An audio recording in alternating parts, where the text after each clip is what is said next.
रोहिणी खडसे आणि पुणे पोलीस आयुक्तांची भेट आता रद्द झाल्याचं कळतंय। खराडीमध्ये देव पाटी प्रकरणासंदर्भात ही भेट होणार होती, मात्र आता ही भेट रद्द झाली आहे। आमचे प्रतिनिधी निलेश खरमरे सध्या आपल्या बरोबर आहेत। आणखी सविस्तर तपशील जाणून घेऊया।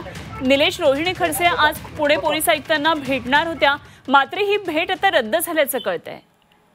नक्कीच खरं तर आज 11:30 आणि 11च्या या दरम्यान रोहिणी खडसे, रोहित पवार आणि हे पुण्याचे जे पोलीस आयुक्त आहेत त्यांना भेटणार होते, मात्र ही जी भेट आहे ही आता कॅन्सल झाल्याची माहिती मिळत आहे। स्वतः रोहिणी खडसे यांनी याबाबतची माहिती दिलेली आहे, मात्र या भेटीमागचं कारण, कॅन्सल होण्याचं पाठीमागचं कारण अद्याप समोर आलेलं नाहीये।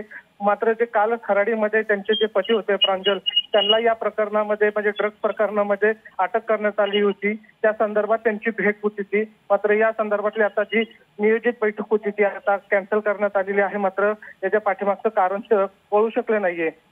पण आता यापुढे नक्की काय भूमिका असणार आहे रोहिणी खडसेंचे हे पाहणं महत्वाचं असणार आहे। खरं तर या संपूर्ण प्रकरणामध्ये रोहिणी खडसे, रोहित पवार हे पुण्याचे जे पोलीस आयुक्त आहेत अमितेश कुमार यांना भेटणार होते। 11:30ची त्यांची वेळ होती, मात्र आता ही माहिती मिळते आहे की ते आता ही भेट आहे ती होणार नाहीये। मात्र आता यानंतर काय रोहिणी खडसे भूमिका घेतात हे पाहणं महत्वाचं आहे। ठीक, निलेश, जरूर या सर्व घडामोडींवर लक्ष ठेवून रहा। वेळोवेळी तुमच्याकडून अपडेट जाणून घेत राहू। तुर्तास धन्यवाद। निलेश खरमरे आमचे प्रतिनिधी आपल्या बरोबर होते।